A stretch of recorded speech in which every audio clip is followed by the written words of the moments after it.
വരാം. പ്രദീപ് ആന്റണി അക്യുപഞ്ചർ ചികിത്സകനാണ്. അദ്ദേഹം നമുക്കൊപ്പം ചേരുന്നു. ശ്രീ പ്രദീപ് ആന്റണി, അക്യുപഞ്ചർ ചികിത്സയിൽ ഇത്തരമൊരു പ്രസവം അക്യുപഞ്ചർ ചികിത്സാ രീതിയിൽ ഉൾപ്പെടുന്നുണ്ടോ? എന്താണ് ഇപ്പോൾ സംഭവിക്കുന്നത്? ശരിക്കും അക്യുപഞ്ചറിൽ ഒരിക്കലും പ്രസവ ചികിത്സ അല്ലെങ്കിൽ പ്രസവം എടുക്കുക എന്ന് പറയുന്ന അക്യുപഞ്ചറിന്റെ ഒരു പ്രൊസീജിയറേ അല്ല എന്നുള്ളതാണ്. ഇപ്പോൾ ഇവിടെ കേരളത്തിൽ നടന്നുകൊണ്ടിരിക്കുന്നത് എന്താണെന്ന് മനസ്സിലാകുന്നില്ല. ഇപ്പൊ കഴിഞ്ഞ ഒരു 1.5 വർഷം മുമ്പ് തിരുവനന്തപുരത്ത് അക്യുപഞ്ചർ ചികിത്സയിലൂടെ പ്രസവം എടുക്കാൻ ശ്രമിക്കുകയും അതിന്റെ ഭാഗമായി ഒരു അമ്മയും കുഞ്ഞും മരണപ്പെട്ട ഒരു സംഭവം ഉണ്ടായിട്ടുണ്ട്. ഇപ്പോൾ നടന്നത് എന്താണ് എന്നുള്ള വ്യക്തമല്ല. ആക്ച്വലി അക്യുപഞ്ചർ ചികിത്സ അല്ലായിരുന്നു അവർ ചെയ്തതെന്നാണ് ഇപ്പോഴും മനസ്സിലാക്കുന്നത്. പക്ഷേ ഈ പറയുന്ന മരണപ്പെട്ട ആളും ഭർത്താവും അക്യുപഞ്ചർ ചികിത്സകരായിരുന്നു എന്നുള്ള വാർത്ത അറിയുന്നുണ്ട്. പക്ഷെ അവർ ചികിത്സ മറ്റെന്തോആണ് ചെയ്തിരിക്കുന്നത്. പക്ഷെ എന്തായാലും അക്യുപഞ്ചർ ചികിത്സയിൽ പ്രസവമെടുക്കൽ എന്ന് പറയുന്ന ഒരു സംവിധാനം ഇല്ല. അത് ഒരിടത്തുമില്ല. ഞാൻ ചൈനയിലെ 2 യൂണിവേഴ്സിറ്റീസിൽ പഠിച്ച ആളാണ്. ചൈനയിൽ ഇങ്ങനൊരു സംഭവം ഇല്ല. എന്റെ അറിവിൽ ലോകത്തൊരിടത്തും അത് ചെയ്യാറില്ല. ഇവിടെ ഇന്ത്യയിൽ, പ്രത്യേകിച്ച് കേരളത്തിലും തമിഴ്നാട്ടിലും മാത്രമാണ് ഇങ്ങനെ ഒരു പ്രവണത കണ്ടുവരുന്നത്.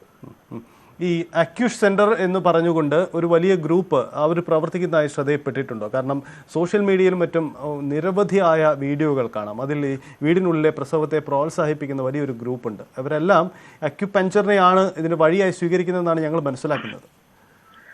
ശരിക്കും പറഞ്ഞാൽ അക്യുപഞ്ചർ എന്ന് പറയുന്നത് ഇന്ന് ലോകത്തിൽ മോഡേൺ മെഡിസിൻ കഴിഞ്ഞാൽ സെക്കൻഡ് പൊസിഷനിൽ നിൽക്കുന്ന, എല്ലാ അർത്ഥത്തിലും WHO കണക്കനുസരിച്ചിട്ട് സെക്കൻഡ് പൊസിഷനിൽ നിൽക്കുന്ന ഒരു മെഡിക്കൽ സിസ്റ്റമാണ്.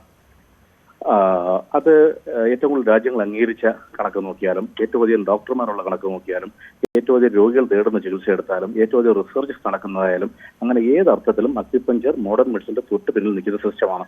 അപ്പോൾ ഇന്റർനെറ്റിൽ നോക്കിയാൽ, നമ്മൾ ഇന്ന് എല്ലാവരും ഗൂഗിൾ സെർച്ച് ചെയ്യുന്ന ആൾക്കാരാണ്. ഇന്റർനെറ്റിൽ നോക്കിക്കഴിഞ്ഞാൽ അക്യുപഞ്ചറിന്റെ സ്റ്റഡീസും ഒക്കെ വളരെ വ്യാപകമായി കാണാം. അക്യുപഞ്ചറിന്റെ പൊസിഷൻ എന്താണെന്ന് മനസ്സിലാകാം. ഇന്ന് ഈ പേര് മിസ്യൂസ് ചെയ്യുന്ന ഒരു പ്രവണതയാണ് ഇവിടെ കാണുന്നത്. ആ പേര്, അക്യുപഞ്ചർ എന്ന പേര് മിസ്യൂസ് ചെയ്തുകൊണ്ട് എന്തും ചെയ്യാം എന്ന് പറഞ്ഞുകൊണ്ട് ശരിക്കും പറഞ്ഞാൽ ശരിയായ അക്യുപഞ്ചർ പ്രാക്ടീസ് ചെയ്യുന്ന ആൾക്കാർക്ക് പോലും ദോഷകരമാകുന്ന ലെവലിലുള്ള ഒരു പ്രവണതയാണ് ഇവിടെ കാണുന്നത്. ഇതിനൊരു സൊല്യൂഷൻ മാത്രമേ ഉള്ളൂ. ഞങ്ങൾ 2000 മുതലേ മാറി മാറി വരുന്ന എല്ലാ ഗവൺമെന്റുകളോടും ആവശ്യപ്പെടുകയാണ്, അക്യുപഞ്ചർ പ്രാക്ടീസിന് ഇവിടെ ഒരു നിയമം വേണം. കേരളത്തിൽ അക്യുപഞ്ചർ പ്രാക്ടീസ് ചെയ്യാൻ നിയമമില്ല. അപ്പൊ ആര് പ്രാക്ടീസ് ചെയ്യണം, എങ്ങനെ പ്രാക്ടീസ് ചെയ്യണം, അല്ലെങ്കിൽ എന്താണ് അക്യുപഞ്ചർ, അതൊരു ഡെഫിനേഷൻ പോലും ഇല്ല. ഇവിടെ ഇന്ത്യയിൽ 2 സ്റ്റേറ്റ് ഓൾറെഡി അക്യുപഞ്ചർ റെക്കഗ്നൈസ് ചെയ്തിട്ടുണ്ട്, വെസ്റ്റ് ബംഗാളിലും മഹാരാഷ്ട്രയിലും. ഈ 2 സ്റ്റേറ്റിലും ഇല്ലീഗൽ പ്രാക്ടീസ് ഇല്ല. കാരണം എന്താണെന്ന് വെച്ച് കഴിഞ്ഞാൽ ഈ 2 സ്റ്റേറ്റിലും അക്യുപഞ്ചർ എന്താണെന്ന് ഡിഫൈൻ ചെയ്തിട്ടുണ്ട്, ആര് പ്രാക്ടീസ് ചെയ്യണമെന്നുള്ള നിയമമുണ്ട്. അപ്പൊ അത് കാരണം ഈ 2 ഇല്ലീഗൽ പ്രാക്ടീസ് ഇല്ല. മറ്റെല്ലാ സ്റ്റേറ്റിലും ഇല്ലീഗൽ പ്രാക്ടീസ് അക്യുപഞ്ചറിൽ നടക്കുന്നുണ്ട്. അപ്പൊ ഇതിന് ഗവൺമെന്റ് മുൻകൈ എടുത്തേ പറ്റൂ. അക്യുപഞ്ചർ പ്രാക്ടീസ് ചെയ്യാനുള്ള നിയമനിർമ്മാണം ഇവിടെ വരണം. എന്നാൽ മാത്രമേ ഇതിനൊരു സൊല്യൂഷൻ ഉണ്ടാവൂ. ഈ കഴിഞ്ഞ തിരുവനന്തപുരത്തെ അമ്മയുടെ കുഞ്ഞിനെ മരണത്തോടനുബന്ധിച്ച് ഞങ്ങൾ അക്യുപഞ്ചർ സയൻസ് അസോസിയേഷന്റെ സ്റ്റേറ്റ് സെക്രട്ടറിയാണ് ഞാൻ. അപ്പൊ ഞങ്ങൾ ഇവിടെ പത്രസമ്മേളനം നടത്തുകയും അത് നാട്ടിനെ മുഴുവൻ അറിയിച്ചിരുന്നു. നമ്മൾ ഗവൺമെന്റ് തലത്തിലും മുഖ്യമന്ത്രിയും ഹെൽത്ത് മിനിസ്റ്ററും ഒക്കെ അറിയിച്ചിരുന്നു. ഇത് അക്യുപഞ്ചർ ചികിത്സ അല്ല അവർ ചെയ്തിരിക്കുന്നത്, അക്യുപഞ്ചറിൽ ഇങ്ങനൊരു സംവിധാനം ഇല്ല എന്നുള്ളത്. അപ്പൊ അതിനോടൊപ്പം ഞങ്ങൾ വീണ്ടും ആവശ്യപ്പെടുന്നത് അക്യുപഞ്ചർ പ്രാക്ടീസ് ചെയ്യാൻ ഇവിടെ ഒരു നിയമനിർമ്മാണം വേണം. ഇത് വന്നാൽ മാത്രമേ ഇതിന് ശാശ്വത പരിഹാരം ഉണ്ടാവൂ. അപ്പൊ ഇവിടെ നിയമം ഇല്ലാത്തടത്തോളം കാലം ആര് ശരി ആര് തെറ്റ് എന്ന് നിർവചിക്കാത്തിടത്തോളം കാലം എന്താണ് ശരി എന്താണ് തെറ്റെന്നുള്ള ആർക്കും മനസ്സിലാവില്ല. ഇവിടെ നിയമം വേണം. ഇപ്പൊ WHO ഗൈഡ് ലൈൻസ് ഉണ്ട്, 2 സ്റ്റേറ്റ് ഓൾറെഡി റെക്കഗ്നൈസ് ചെയ്തിട്ടുണ്ട്.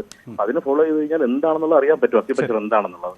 അക്യുപഞ്ചർ ചികിത്സയെ തെറ്റിദ്ധരിപ്പിച്ച് ഒരു വിഭാഗം മിസ്യൂസ് ചെയ്യുന്നു, അതാണ് താങ്കളുടെ നിലപാട്. എന്തായാലും താങ്കളിലേക്ക് വരാം. നമുക്കിപ്പോൾ ഈ മലപ്പുറം